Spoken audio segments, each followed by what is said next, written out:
அமெரிக்காவில் போய் இவர் பொய்யான தகவல்களெல்லாம் சொல்லி அதானி அவங்க நாட்டில் இருக்கக்கூடிய முதலீட்டாளர்களை ஏமாற்றி பணத்தை முதலீடு பண்ண வச்சிட்டாரு.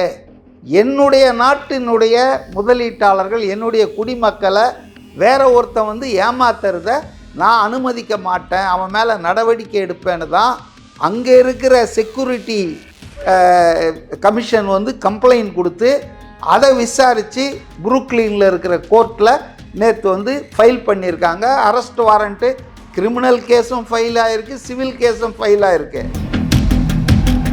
உன்னுடைய மெத்தட் ஆஃப் கெட்டிங் தி ஆர்டர்ஸே பார்த்தீங்கன்னா பெரும் பணம் லஞ்சமாக கொடுக்குற எல்லாம் அரசியல்வாதிகள் தான். முதலமைச்சர் லெவலில், முக்கிய அமைச்சர்கள் லெவலில். அமெரிக்கா இந்திய அரசாங்கத்துக்கிட்ட அவர் அரெஸ்ட் பண்ணி கொடுங்கன்னு சொல்லி கேட்கலாம். ஒன்று ஆப்ஷன் ஒன்று. இல்லைன்னா அதானி வெளிநாடு போகும்போது அமெரிக்கா கைது பண்ணலாம். அதானி இந்தியாவை விட்டு போய் சுவிட்சர்லாந்தில் செட்டில் ஆகிறதுக்காக பெரிய வீடு கட்டிகிட்டு இருக்கிறாராம். நரேந்திர மோடி பணம் இல்லை பிஜேபி லீடர்ஸுடைய பணம்னு கூட ஒரு பேச்சு இருக்குது. இந்த பணத்தை அதானி என்ன பண்ணுறாருன்னா, அவர் அந்த டேக்ஸ் ஹேவன்ஸ்னு சில தீவுகள் இருக்குது இல்லையா, அங்கே அனுப்பிச்சி வைக்கிறார். அதான் சட்டவிரோதமாக. எல்ஐசிக்கு மட்டும் நேற்று ஒரு நாள் 12,000 கோடி லாஸ் ஆயிருக்கு. டெல்லி ஏர்போர்ட்டு அவர் கண்ட்ரோலில் இல்லை, வேற ஒரு கம்பெனி நடத்திட்டு இருக்கிறான். ஆனால் அவருக்கு டெல்லி ஏர்போர்ட் எனக்கு வேணுன்றாரு. அவங்ககிட்ட போய் பேசுகிறாரு அந்த கம்பெனிக்கிட்ட, அவன் கொடுக்க மாட்டேன்றான். உடனே அவருடைய நண்பர்கிட்ட சொல்கிறாரு, நாட்டின் பிரதமர். உடனே 2 ரைடு வருது, இடி ரைடு, சிபிஐ ரைடு அப்படின்னு. ரைடு வந்தோடனே அவன் என்ன பண்ணுறான், இவர் கேட்ட வேலைக்கு விற்றுட்டு போயிட்டே இருக்கிறான். அதானியினுடைய ஆதிக்கம் தொழிலில் மட்டும் இல்லை, இந்திய பொருளாதாரத்தில் மட்டும், அரசியல்லே வந்தாச்சு. இப்போ யார் ஆளணும் இந்த மாநிலத்தில்? இப்போ உதாரணத்துக்கு மகாராஷ்டிரா தேர்தல் நடந்திருந்தப்போ அதானி பணம் பூரா மகாராஷ்டிரா எலெக்ஷனில் 8,000 கோடி செலவாயிருந்ததா சொல்கிறாங்க. குருவாஞ்சேரியில் ஃபிளாட் வாங்கினா அடுத்த குருவாஞ்சேரியில் பிளாட் இலவசம். நம்ம ஐஃபி housing and properties spike ups குருவாஞ்சேரியில் லிமிடெட் பீரியட் ஆஃபர் மிஸ் பண்ணிடாதீங்க மக்களே.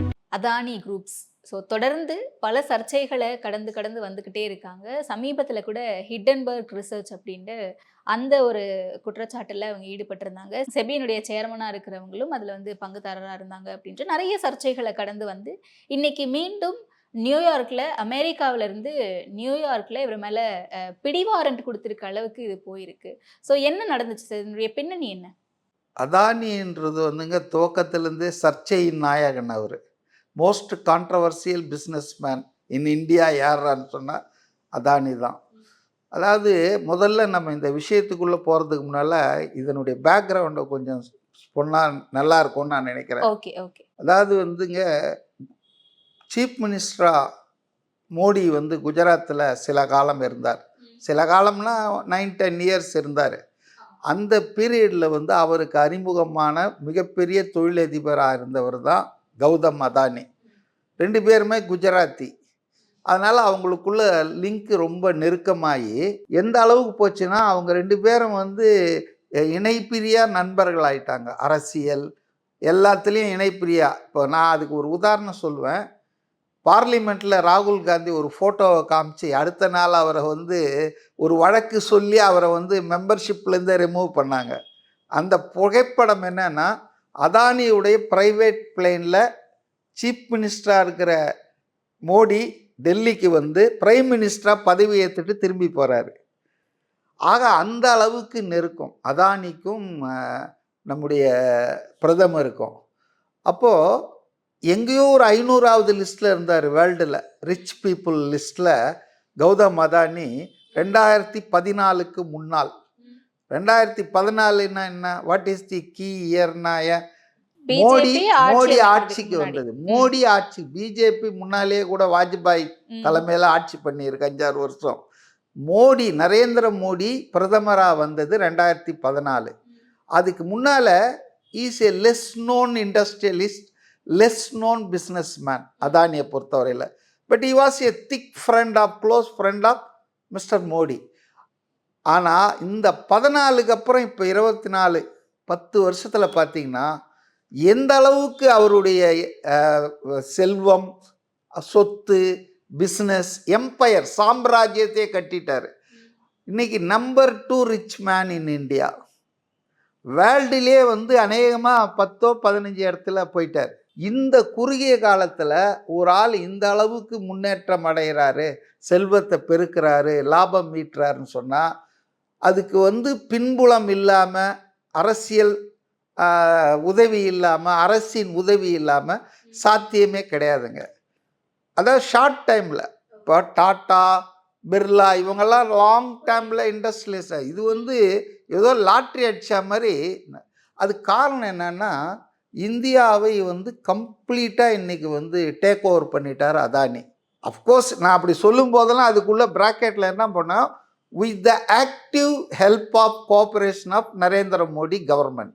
பிஜேபி கவர்மெண்ட்டுடைய மிகுந்த ஒத்துழைப்போடும் துணையோடும் இன்றைக்கி பார்த்தீங்கன்னு சொன்னால் அதானி வந்து ஏர்போர்ட் பூரா அவர் கண்ட்ரோலில் எடுத்துட்டார்.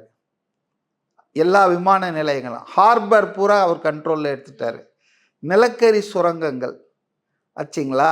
இப்போ இந்த என்ன ரினியூவபிள் எனர்ஜி, இந்த சோலார், சூரிய சக்தியில் மின்சாரத்தை உற்பத்தி பண்ணுறது, இப்படி இன்றைக்கி அங்கிங்கெனாதபடி நீக்கமர அதானி இந்தியாவினுடைய இன்ஃப்ராஸ்ட்ரக்சரே கையில் வச்சுருக்காரு. அது இல்லாமல் அவர் என்ன பண்ணுறாருன்னு சொன்னால், பங்கு சந்தையில் பப்ளிக் மணி இருக்கு இல்லையா, இப்போ பப்ளிக் மணின்றது தான் ஏராளமாக இருக்குது பங்கு சந்தையில். பல தொழில் நிறுவனங்களும் பல தொழிலதிபர்களும் அதில் இருந்தால் கூட large scale number of shareholders நீங்கள் பார்த்தீங்கன்னா ஆர்டினரி பீப்புள் தான். அவங்களுடைய ஆட் அண்ட் மணியை தான் ஷேரில் போடுவாங்க. அப்போ இந்த ஷேர் மார்க்கெட்டில் முன்னால் ஒருத்தர் பண்ணார் இல்லையா, ஹர்ஷத் மேத்தா, அது மாதிரி இன்னைக்கு கூட ஒரு படம் கூட வந்திருக்கு, லக்கி பாஸ்கர்னு ஒரு படம் வந்திருக்கு, அதை மையமாக வச்சு. ஆனால் அது வந்து அந்த செக்யூரிட்டி ஸ்கேமை இல்லை, அதுக்கு உதவி பண்ண பேங்க்கில் நடந்த ஸ்கேமை வந்து எக்ஸ்போஸ் பண்ணியிருக்கு. ஸோ இன்னைக்கு பார்த்தீங்கன்னா அதே அளவுக்கு தான் அவர் என்ன பண்ணிட்டாருன்னா, அவர்கிட்ட இருக்கக்கூடிய கருப்பு பணம், அந்த பணம் வந்து கணக்கிலே வராத பணம், கணக்கில் சொல்ல முடியாத பணம். அதாவது வந்து பார்த்தீங்கன்னா பல லட்சம் கோடி. இந்த பணம் வந்து 30,000 கோடி. ஆமாம், இந்த பணம் வந்து நரேந்திர மோடி பணம் இல்லை பிஜேபி லீடர்ஸுடைய பணம்னு கூட ஒரு பேச்சு இருக்குது, அன்கன்ஃபார்ம்டு தான். இந்த பணத்தை வந்து அதானி என்ன பண்ணுறாருன்னா, அவர் வந்து அந்த டேக்ஸ் ஹேவன்ஸ்னு சில தீவுகள் இருக்கு இல்லையா, அங்கே வந்து அனுப்பிச்சி வைக்கிறார். அதான் சட்டவிரோதமாக அங்கே போயிட்டு அதெல்லாம் வந்து ரிட்டர்னாக எப்படி வருதுன்னா, அதானி நிறுவன ஷேரெல்லாம் வாங்கிறதுக்கு அது வருது. அதெல்லாம் வாங்கினோன்னும் ஆர்டிஃபிஷியலாக அதானி நிறுவன ஷேருடைய விலைகள் பூஸ்ட் ஆகுது. அப்போது இது ஒரு மிகப்பெரிய மோசடி. அதாவது செபியையும் ஏமாத்துறாரு, ஸ்டாக் எக்ஸ்சேஞ்சு அந்த போர்டு இருக்கு இல்லையா, அதையும் ஏமாத்துறாரு, செக்யூரிட்டிஸ் எக்ஸ்சேஞ்ச் போர்டு அதையும் ஏமாத்துறாரு. வாடிக்கையாளர்கள், மக்கள், நிதி நிறுவனங்கள் எல்லாத்தையும் ஏமாத்துறாரு. இப்போ நான் அதுக்கு ஒரு உதாரணம் எப்படி ஏமாத்துறாருன்னா, நேற்று இந்த அமெரிக்காவில் இந்த இன்டைக்மெண்ட்னா எஃப்ஐஆர் போட்டிருக்காங்க, கோர்ட்டில் பிடிவாரண்ட்டு கொடுத்துருக்காங்க. இந்த செய்தி வந்த உடனே அதானி நிறுவன பங்குகள், குழும பங்குகள்லாம் சடன்னு சரிஞ்சிச்சு. 2 லட்சம் கோடிக்கு மேலே லாஸ் ஆகிருக்கு. யாருக்கு? அதானி குழுமத்துக்கு. நேற்று ஒரு நாள், இன்றைக்கும் அது தொடரும், இனிமேலும் தொடரும். இது வந்து இந்த 2 லட்சம் கோடிக்கு மேலே லாஸ் ஆனது அதானிக்கு ஒரே நாளில். ஏற்கனவே ஹிண்டன்பர்க்னு ஒரு கம்பெனி வந்து ஷார்ட் செல்லர், அவர் அந்த கம்பெனி வந்து முறைகேடுகள் நிறைய பண்ணுறாரு அதானின்னு சில விவரங்களை வெளியிட்டோன்னும் அப்பவும் பயங்கரமாக அதல பாதாளத்தில் போனார். ஆனால் அப்போ விழுந்ததை விட இப்போ விழுந்த அதிகம் 2 லட்சம் கோடி வந்து இன்னைக்கு வந்து விழுந்திருக்கு. அதானிக்கு தானே? இல்லை, அது அதானிக்கு தானே நினைச்சிங்கன்னா இல்லை. இப்போ அதானி கம்பெனிகளில் பப்ளிக் செக்டார் கம்பெனியெல்லாம் ஃபோர்ஸ் டு இன்வெஸ்ட்.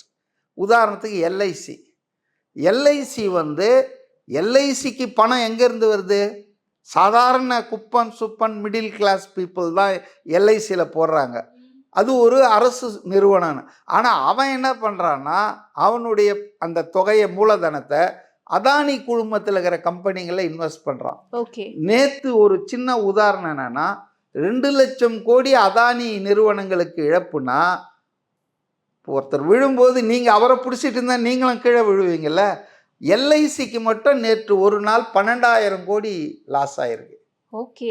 எல்ஐசி மட்டும்தானா இல்ல வேற ஏதாவது நிறைய நிறுவனங்கள் இருக்கா? கம்பெனிகள், நான் ஒன்லி புரிஞ்சுக்கிறதுக்காக இல்ல சொல்றேன். பப்ளிக் அஃபெக்ட் ஆகுற மாதிரி என்ன மாதிரியான எல்லாரும் விஷயம்லாம் விழுது? அவங்கெல்லாம் வாங்கி வச்சிருப்பாங்க இல்லையா? அதானி இப்போ உதாரணத்துக்கு நான் அதானி நிறுவனம் நல்லா போயிட்டு இருக்குன்னு நான் கொஞ்சம் பணம் போட்டு ஒரு 10 லட்சம் ரூபாய்க்கு நான் வாங்கியிருக்கேன்னா, அதானி நிறுவனத்தின் பங்குகள் அதில் பாதாளத்தில் விழும்போது இதுவும் மதிப்பு இல்லாமல் ஆயிடும்ல. இப்போ நான் வாங்கின பங்கு 300 ரூபாய்க்கும் 400 ரூபாய்க்கு வாங்கியிருக்கேன்னா, அது 30 ரூபாய்க்கு வந்துடுச்சுன்னா 1 ஹவரில் ஃபினிஷ் இல்லையா? அதான் பங்கு சந்தை என்பதுங்க, இந்த ஸ்டாக் மார்க்கெட் என்பது ஒரு ஸ்பெக்குலேஷன் தான். அது ஒரு ஊக வணிகம், கேம்பிளிங் மாதிரின்னு தான் சொல்லுவாங்க. ஸோ அதுக்குள்ளே நம்ம போனோம்னா அது கடல் மாதிரி இழுத்துன்னு போயிடும். ஸோ இந்த விஷயத்தில் வீழ்வது அதானி ஆனாலும் அடி வாங்கிறது, காயப்படுறது பூரா சாதாரண மக்கள், இன்வெஸ்டர்ஸ். இன்ஸ்டிடியூஷனல் இன்வெஸ்டர்னால் எல்ஐசி மாதிரி. அப்போவும் எல்ஐசி விழுந்ததுன்னா எல்ஐசி யார் அங்கே இருக்கிற ஆஃபீஸர்ஸாக பணம் போட்டிருக்கான்? எல்ஐசியில் முதலீடு செய்துள்ள சாதாரண பாமர மக்கள். அப்போது இன்றைக்கி பார்த்தீங்கன்னா கொள்ளை, பொதுமக்கள் பணம் கொல்ல போகுதுங்க. இது காரணம் என்னன்னாங்க, நான் ஆரம்பத்தில் சொன்ன மாதிரி பாஜக அரசாங்கம் நரேந்திர மோடி அவர்கள் தலைமையில் மத்தியில் 2014 ஆட்சிக்கு வந்ததுக்கப்புறம், அதாவது வேட்டையாக திறந்து விட்டா மாதிரி அதானி வந்து எல்லா துறைகள்லையும் போகிறார். ஒரு உதாரணத்துக்கு அவருக்கு எவ்வளோ ஃபேவர் பண்ணாங்கன்னா, டெல்லி ஏர்போர்ட்டு அவர் கண்ட்ரோலில் இல்லை, வேற ஒரு கம்பெனி நடத்திட்டு இருக்கிறான். ஆனால் அவருக்கு டெல்லி ஏர்போர்ட் எனக்கு வேணுன்றாரு. அவங்கிட்ட போய் பேசுகிறாரு, அந்த கம்பெனிக்கிட்ட. அவன் கொடுக்க மாட்டேன்றான். உடனே அவருடைய நண்பர்கிட்ட சொல்கிறாரு, நாட்டின் பிரதமர். உடனே 2 ரெய்டு வருது, இடி ரெய்டு, சிபிஐ ரெய்டு அப்படின்னு. ரெய்டு வந்தோடனே அவன் என்ன பண்ணுறான், இவர் கேட்ட வேலைக்கு விற்றுட்டு போயிட்டே இருக்கிறான். இது நான் சொல்கிற கான்க்ரீட் உதாரணம். ரெய்டு நடக்கும், யானை வரும் முன்னே மணி ஓசை வரும் பின்னேன்னு ரெய்டு நடக்கும். Modi government will raid those companies. எதெல்லாம் அதானி சொல்கிறாரோ வாங்கணும்னு அவன் கொடுக்க மாட்டேன்றானோ இவர் கேட்குற விலைக்கு, இல்லை விருப்பம் இல்லைன்னு கூட சொல்லலாம். ஆனால் அதை நான் அடைந்தே தீரணும். ஒரு காலத்தில் இங்கே சசிகலா பண்ணிகிட்டு இருந்தாங்க நிலங்களெல்லாம், ஜெயலலிதா பீரியடில். ஸோ பார்த்தீங்கன்னு சொன்னால் இது மாதிரி வந்து டெல்லி ஏர்போர்ட்டை கைப்பற்றினார். அதுக்கப்புறம் பார்த்தீங்கன்னா இந்த அம்புஜா சிமெண்ட்ஸ்ன்னு ஒன்று இருக்குது இல்லையா? ஆமாம். அது மேலே அதை பார்த்தாரு, அது எனக்கு வேணும்னா அவன் வைக்கல. உடனே அவன் கம்பெனி மேலே ரெய்ட், இன்கம் டேக்ஸ், இடி என்னென்ன இருக்குதோ எல்லாத்தையும் ஏவுவாங்க. அப்புறம் என்ன பண்ணுவான், எல்லா பணக்காரர்களுமே சுத்தமானவர்கள் அல்ல, எல்லா பணக்காரர்களுமே நேர்மையானவர்கள் அல்ல. நேர்மையாக இருந்தால் அவன் எப்படி இவ்வளோ பணக்காரன் ஆகிறான்? ஏதோ வகையில் முறைகேடு பண்ணி வரியை ஏமாற்றி கள்ளக்கணக்கு எழுதி தான் பணக்காரர்கள் பெரிய பெரிய பணக்காரர் ஆகிறாங்க. இதுதான் உண்மை. அப்போ அவங்க வீக் பாயிண்டில் அடிப்பாங்க கவர்மெண்ட்டு. அதை க்ரானிக் கேபிட்டலிசம்னு சொல்லுவாங்க. அது என்னன்னா, முதலாளிகளுக்கு சாதாரணமாக அரசாங்கம், ஆளுங்கட்சிகள் சப்போர்ட் பண்ணுவாங்க. அது வந்து அக்செப்டட் தான். ஏன்னா தொழில் வரணும், முதலீடு வரணும், தேர்தல் நன்கொடை வரணுன்றது. ஆனால் இன்னைக்கு மோடி ஆட்சி எல்லா எல்லைகளையும் தாண்டி ராணி கவர்மெண்ட் ஆயிடுச்சு. எப்படின்னா, அதானி என்னெல்லாம் சொல்கிறாரோ கேட்குறாரோ அதெல்லாம் செஞ்சு கொடுக்கணும். இன்னும் சொல்ல போனா இதே குற்றச்சாட்டு தான் எதிர்க்கட்சிகளும் வைக்கிறாங்க. அம்புஜா சிமெண்ட்ஸை இந்த ரெய்டுக்கு அப்புறம் அவன் அதானிக்கு வித்துட்டான். இப்போ அதானி வந்து நம்பர் 1 சிமெண்ட் மேனுஃபேக்சரர் இந்தியாவில். இப்படி தான் இவர் வந்து பெரும் பணக்காரனானது, உலக அளவில் பெரிய ஆளானது. இப்போ இவர் இந்தியாவில் பண்ண வரைக்கும் அவருடைய நண்பர் காப்பாற்றிட்டு இருந்தார். என்ன சுப்ரீம் கோர்ட்டே செபி விசாரிக்கணும்னு சொன்னால் கூட மாதவி புச்சி அதை பற்றி கவலையே பட மாட்டாங்க. அது மட்டும் இல்லை, அதானியுடைய உறவினரே அந்த செபியில் முக்கிய பொறுப்பில் உட்காந்துட்ருக்கிறாரு. இப்படி பல விஷயங்கள்ங்க. அது நான் உண்மையில் வேதனைப்படுறேன். இந்தியாவில் வந்து மீடியா ஊடகங்களும் நீதிமன்றங்களும் சரியாகவே செயல்படலைங்க. மக்களை காப்பாற்றணும், பொது நலனில் அக்கறை கொள்ளணும்னு இல்லாமல் ஆளுவோர்களுக்கு அடங்கி போகிறாங்க, பெட்டி பாம்பாக இருக்காங்க. ஆனால் இதே நேராக பாருங்கள், அமெரிக்காவில் இன்னைக்கு 1008 விஷயங்கள் இருக்குது. கலாச்சார சீரழிவு அது இது எல்லாம் சொல்கிறாங்க, அமெரிக்கா கல்ச்சர் சரியில்லைன்னு. ஆனால் அமெரிக்கன் மீடியா, அமெரிக்காவில் இருக்க ஊடகம் ரொம்ப சுதந்திரமான ஊடகம். அமெரிக்காவில் இருக்க நீதித்துறை, ஜுடிஷியரி அது நடுநிலையாக இருக்குது. அதனால தான் ஜனாதிபதியாக இருந்தாலும் பதவி இழக்க வேண்டியதாக இருக்குது. நிக்சன் ஒரு முறை அந்த வாட்டர் கேட் ஊழலில் சம்மந்தப்பட்டு பதவி இழந்தார், துறந்தார். அதே போல் பார்த்திங்கன்னா இப்போ ட்ரம்ப்பு ஜனாதிபதியாக இருந்தப்போ பண்ணதுக்கு அவரை கைது பண்ணியிருக்காங்க, அவர் மேலே விசாரணை நடக்குது. இப்போ திரும்ப ஜனாதிபதியானா அந்த ஜனாதிபதி பதவிக்கான அந்த ஒரு பாதுகாப்பு இருக்குது பாருங்கள், இம்யூனிட்டி, அதுதான் இருக்குமே தவிர பதவி விட்டு போனார்னா உள்ளே தூக்கி வைப்பாங்க. ஸோ அது மாதிரி இன்றைக்கி இந்தியாவில் ஒரு ரொபஸ்ட் ஜுடிஷியரோ மீடியாவோ இல்லாததுனால கடந்த 2-3 வருஷமாக அதானியை பற்றி பயங்கரமாக வந்துட்டே தான் இருக்குது. ஆனால் யாராவது அதை பற்றி எடுத்து விவாதித்தாங்களா? செபி சேர்மன் மாதவி புச் இவங்களும் ஒரு குஜராத்தின்னு தான் கேள்விப்பட்டேன். ஸோ இந்த அம்மா அதானி நிறுவனத்திலேயே சம்பளம் வாங்கியிருக்காங்க, அதானி நிறுவன பங்குகள்லாம் வாங்கி வச்சிட்ருக்காங்க. வெளிநாட்டில் இருக்கிற அதானி நிறுவனம் ஷெல் கம்பெனிஸ் இருக்குல்ல, அதில் முதலீடு பண்ணியிருக்காங்க. அப்புறம் அவங்க எப்படிங்க அதானியை எக்ஸாமின் பண்ணுவாங்க, இன்வெஸ்டிகேட் பண்ணுவாங்க? அப்போ நீதிமன்றங்கள்லாம் அப்படி அதையே தொடர்ந்து பார்த்துட்டு இருக்க மாட்டாங்கல்ல, அப்படியே வருஷ கணக்காக ஆயிடுச்சுங்க. இப்போ அடுத்த குண்டு அமெரிக்காலேருந்து வந்திருக்கு. அமெரிக்காலேருந்து வந்ததால் தான் இப்போ மீடியாலாம் வேறு வழி இல்லாமல் இதெல்லாம் வெளியே சொல்கிறாங்க. இல்லைன்னா இதை பற்றிலாம் யாரும் கவலைப்பட மாட்டாங்க. மகாராஷ்டிரா தேர்தல், இப்போ அதானியினுடைய ஆதிக்கம் தொழிலில் மட்டும் இல்லை, இந்திய பொருளாதாரத்தில் மட்டும், அரசியல்லே வந்தாச்சு. இப்போ யார் ஆளணும் இந்த மாநிலத்தில்? இப்போ உதாரணத்துக்கு மகாராஷ்டிரா தேர்தல் நடந்திருந்தப்போ இந்த லேட்டஸ்ட்டாக 2-3 வாரத்துக்கு முன்னால் அங்கே துணை முதல்வராக இருக்கிற அஜித் பவார், அவர் யாருன்னா சரத் பவாருடைய உறவினர் தான். ஆனால் அவர் அந்த கட்சியை உடைச்சிட்டு போயிட்டு பாஜகவுக்கு சப்போர்ட் பண்ணி இன்றைக்கி ஆட்சி நடந்துட்டுருக்குது. அவர் சொன்னார், இந்த ஒரு பெரிய ஜேர்னலிஸ்ட்டு என்டிடிவியில் இருந்துட்டு இந்த அதானி அதை எடுத்த ஒன்றுமே போயிட்டாங்க. ஏன் என்டிடிவியே ஒரு உதாரணம். என்டிடிவி பிரணாராயின்னு ஒரு ஜேர்னலிஸ்ட் நடத்திட்டு இருந்தார். திடீர்னு அந்த கம்பெனி மேலே அவர் வீட்டிலலாம் ரெய்டு நடக்குது. அதுக்கப்புறம் அதானி அதை டேக் ஓவர் பண்ணுறாரு. இது நான் வேற ஒரு உதாரணமே இல்லை. மீடியா ஹவுசஸை இன்றைக்கி டேக் ஓவர் பண்ணிட்டார். NDTV is now owned by Adani குழுமம். அப்போ நீங்கள் பார்த்தீங்கன்னு சொன்னால் அதானி அரசியல் கட்சிகளை உடைக்கிறது, பிஜேபி ஆட்சியில் வரணுன்றதுக்காக கலைப்பது, ஆட்சிகளை விலை கொடுத்து வாங்குவது. ஒரு எம்எல்ஏக்கு 50 கோடி கொடுத்தாங்க, 60 கோடி கொடுத்தாங்கன்றாங்களே, அதெல்லாம் இந்த பணம்லாம் யார் கொடுக்குறது? எல்லாம் அதானி பணம். அப்போ அதானியினுடைய கள்ளப்பணம், கருப்பு பணம். அதானி மேலே இது வரைக்கும் ஒரு இடி ரெய்டு நடந்திருக்கா? சிபிஐ, இன்கம் டேக்ஸ் ஏதாவது போயிருக்கா?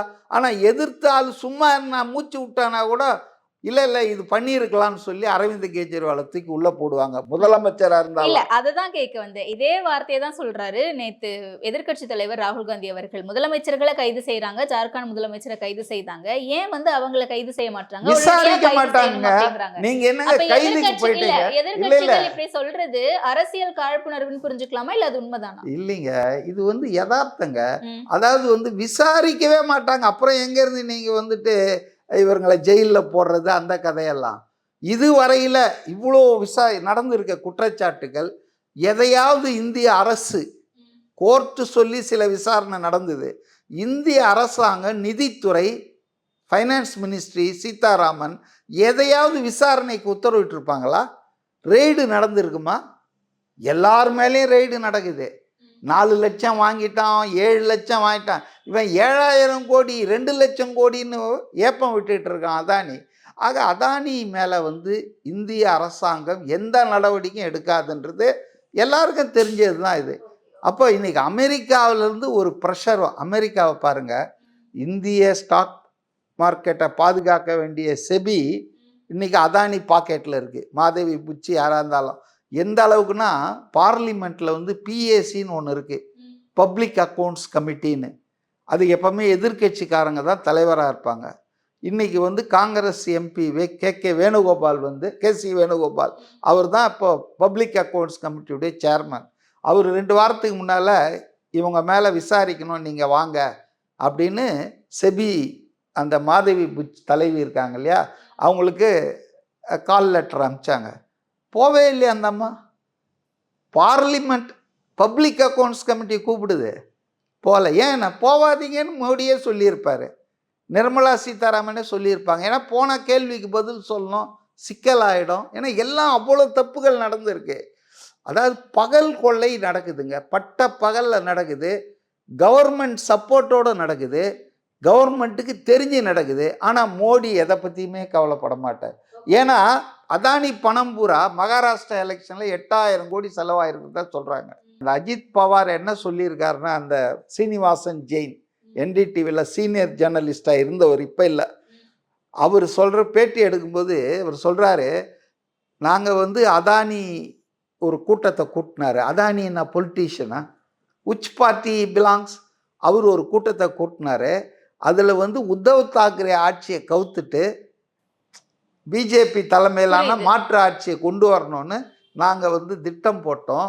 அப்போது அதானியும் இருந்து எங்களுக்கு அட்வைஸ் பண்ணார் அப்படின்றாங்க. அதானி அவர்களை இங்க எந்த குற்றச்சாட்டும் வைக்க மாட்டேங்கிறாங்க, எந்த விசாரணையும் அவர் மீது நடத்த மாட்டேங்கிறாங்க. ஈவன் செபி குற்றச்சாட்டு நிறைய வைக்கிறாருங்க எதிர்கட்சி, ஆளும் விசாரணை பண்ண மாட்டாங்க. ஆளும் கட்சியினர் நான் சொல்லிட்டு இருக்கேன். இங்க ஆளும் கட்சியினர் அவர் மேல எந்த விசாரணையும் தொடுக்க மாட்டேங்கிறாங்க. அப்படின்ற பட்சத்துல அமெரிக்காவில இருந்து அவருக்கு பிடி வாரண்ட் வந்திருக்கு. அப்ப அவர் அமெரிக்காவில் அரசு செய்யறதுக்கான வாய்ப்புகள் இருக்கா? அமெரிக்கா இந்திய அரசாங்கத்துக்கிட்ட அவர் அரெஸ்ட் பண்ணி கொடுங்கன்னு சொல்லி கேட்கலாம், ஒன்று ஆப்ஷன் ஒன்று. அதுக்கு வாய்ப்பு இருக்குதான்னு எனக்கு தெரியாது. இவர் பண்டோரா பாக்ஸை ஓப்பன் பண்ணாருன்னா மோடி ஆட்சியே கவுந்துருமே, அதனால் அதுக்கு வாய்ப்பு இல்லை. இல்லைன்னா அதானி வெளிநாடு போகும்போது அமெரிக்கா கைது பண்ணலாம். இப்போ வெளிநாடு போவாரான்னு தெரியாது. ஆனால் அமெரிக்கா நினச்சிதுன்னா அதானியே அவருடைய வீட்டில் இருந்து தூக்கிட்டு போகலாம். இப்போ லேட்டஸ்ட்டாக இன்றைக்கி நான் பார்த்தேன், அதானி இந்தியாவை விட்டு போய் சுவிட்சர்லாந்தில் செட்டில் ஆகிறதுக்காக பெரிய வீடு கட்டிகிட்டு இருக்கிறாராம். அப்போ அங்கே உட்காந்துக்கிட்டு இங்கே இவன் பண்ணுறான் இல்லையா, நம்ம பாகிஸ்தானில் இருந்துக்கிட்டு ஒரு தீவிரவாதி, பாகிஸ்தான் தீவிரவாதி, அந்த ஆள் பண்ணுற மாதிரி இவர் சுவிட்சர்லாந்தில் உட்காந்து இந்தியாவில் எல்லா மோசடியும் பண்ணிகிட்டு இருப்பார். அப்போது அதானி கைது செய்யப்பட வேண்டும் என்று எதிர்க்கட்சி தலைவர் சொல்லியிருக்கிறது நான் உண்மையிலேயே வரவேற்கிறேன். விசாரிக்கணும். அடுத்தது இந்திய அரசே செய்யணும். அதை பாருங்கள், நேற்று இந்த அமெரிக்க செய்தி வந்த உடனே கென்யா பிரசிடெண்ட் அதானி நிறுவனத்தினோட எல்லா வியாபாரம் எல்லா ஒப்பந்தத்தையும் ரத்து பண்ணிட்டார் கென்யா நாட்டில். அங்கே போய் ஏதோ ஏர்போர்ட், நைரோபி ஏர்போர்ட்டை விரிவாக்கம் பண்ணுற வேலையும், அங்கே இந்த மின்சார டிஸ்ட்ரிபியூஷன் வேலைக்கும் போய் பெரிய தொகை, இதெல்லாம் சும்மா பல லட்சம் கோடி டெண்டர்லாம் எடுத்திருக்காங்க. ஆனால் இந்த மாதிரி ஒரு மோசமான ஆள் அப்படின்றது உடனே அந்த அரசாங்கமே நேற்று சாயந்தரமே அதை இது பண்ணிடுச்சு. ஆனால் அன்ஃபார்ச்சுனேட்லி இந்தியன் கவர்மெண்ட்டு வாயே திறக்கலை. இன்னும் பிரைம் மினிஸ்டர் பேசி இருக்கணும்ல. இப்போ அதானியே அதை நான் சட்ட ரீதியாக எதிர்கொள்ள தயாரா இருக்கேன் அமெரிக்கன் ஜுடிஷியரி கிட்ட அப்படின்னு சொல்றாரு. ஏங்க இவர் எல்லாத்தையும் அப்படிதான் சொல்லிட்டு இருக்கிறாரு. சட்ட ரீதியாக ஜெயலலிதா கூட தான் 22 வருஷம் சட்ட ரீதியாக எதிர்கொண்டாங்க டான்சி வழக்கை, சொத்து குவிப்பு வழக்கை. அதாவதுங்க நான் என்ன சொல்கிறேன்னா, ஒரு மனசாட்சி வேணும், ஒரு தார்மீகம். இன்னைக்கு கவர்மெண்ட் ஆஃப் இந்தியா ஒரு அமெரிக்கா போன்ற நாடு எதுக்காக இந்த வாரண்ட்டு போட்டான், எதுக்காக அவருக்கு பிடி வாரண்ட்டு போட்டான்? அமெரிக்காவில் போய் இவர் பொய்யான தகவல்களெல்லாம் சொல்லி அதானி அவங்க நாட்டில் இருக்கக்கூடிய முதலீட்டாளர்களை ஏமாற்றி பணத்தை முதலீடு பண்ண வச்சிட்டாரு. என்னுடைய நாட்டினுடைய முதலீட்டாளர்கள், என்னுடைய குடிமக்களை வேற ஒருத்தன் ஏமாத்துறத நான் அனுமதிக்க மாட்டேன், அவன் மேலே நடவடிக்கை எடுப்பேன்னு தான் அங்கே இருக்கிற செக்யூரிட்டி கமிஷன் கம்ப்ளைண்ட் கொடுத்து அதை விசாரித்து புரூக்ளினில் இருக்கிற கோர்ட்டில் நேற்று ஃபைல் பண்ணியிருக்காங்க. அரெஸ்ட் வாரண்ட்டு, கிரிமினல் கேஸும் ஃபைல் ஆகிருக்கு, சிவில் கேஸும் ஃபைல் ஆகிருக்கு. அதனால் அந்த அக்கறை இந்தியாவில் இருக்கிற இந்திய அரசாங்கத்துக்கு, மோடி கவர்மெண்ட்டுக்கு இருக்கணுமா வேணாமா? இப்போ மெயின் சார்ஜ் என்ன தெரியுங்களா, வேற ஒன்றும் இல்லை. அதாவது அமெரிக்காவில் இருக்க முதலீட்டாளர்களை பல லட்சம் கோடி அவர் தன்னுடைய நிறுவனத்துக்கு போட வச்சிருக்காரு. ஆனால் உண்மைகளை சொல்ல, அதாவது ஒரு நிறுவனத்தில் பங்கெல்லாம் நீங்கள் கேட்குறீங்கன்னா எல்லா ஃபேக்ட்ஸும் சொல்லணும், மறைக்கக்கூடாது. எதை மறைச்சிட்டாங்கன்றாருன்னா, இவங்க வந்து இந்தியாவில் பல மாநிலங்களில் வந்து பவர் பர்ச்சேஸ் அக்ரிமெண்ட் வாங்குறாங்க இல்லையா, இந்த கிரீன் நிறுவனமும் இன்னொரு கிரீன் எனர்ஜி இன்னொரு அப்புறம் நிறுவனம், எனர்ஜி சொல்யூஷன்ஸ். ஆமாம் இல்லை இன்னொரு, அதாவது அதனுடைய தலைமையகம் வந்து குர்கான், டெல்லிக்கு பக்கத்தில் குர்கானில் இருக்குது. அந்த நிறுவனமும் வந்துட்டு 2 பேரும் சேர்ந்து தான் மேஜர் வந்து 10 இது வந்து கிகாவாட் வந்து அதானிக்கும், இவங்களுக்கு ஒரு 3-4 கிகாவாட் மின்சாரம். இதை வாங்கிட்டு எங்களுக்கு இவ்வளோ ஆர்டர் கிடச்சிருக்கு, நாங்கள் இத்தனை ஸ்டேட் கவர்மெண்ட்டுக்கு நாங்கள் வந்து விற்பனை பண்ணுறோம், ஸோ இந்த கம்பெனி பெருசாக பூம் ஆக போகுது, நீங்கள் இன்வெஸ்ட் பண்ணிங்கன்னா உங்களுக்கு லாபம் நிறைய கெட்டன்னு பொய்யான தகவல்களை சொல்லி உண்மைகளை கூறாமல் 2 விஷயம், 2 கவுண்டில் அமெரிக்கா இவங்களை சார்ஜ் பண்ணுது. நீ நம்ப வச்சு ஏமாத்துற எங்களுடைய சிட்டிசன்ஸை, அவங்க பப்ளிக் அவங்க போடுறாங்க, அவங்களுக்கு உண்மையை சொல்ல. 2வது நம்ப வச்சு ஏமாத்துற பொய்யான விஷயம், ஃபேக் டாக்குமெண்ட்ஸ் கொடுத்து இன்வெஸ்ட் பண்ண ஏமாத்துற. 2வது வந்து நீ உன்னுடைய மெத்தட் ஆஃப் கெட்டிங் தி ஆர்டர்ஸே பார்த்தீங்கன்னா பெரும் பணம் லஞ்சமாக கொடுக்குற ஆன்டி பிரைபரி சட்டம் அங்கே இருக்குது.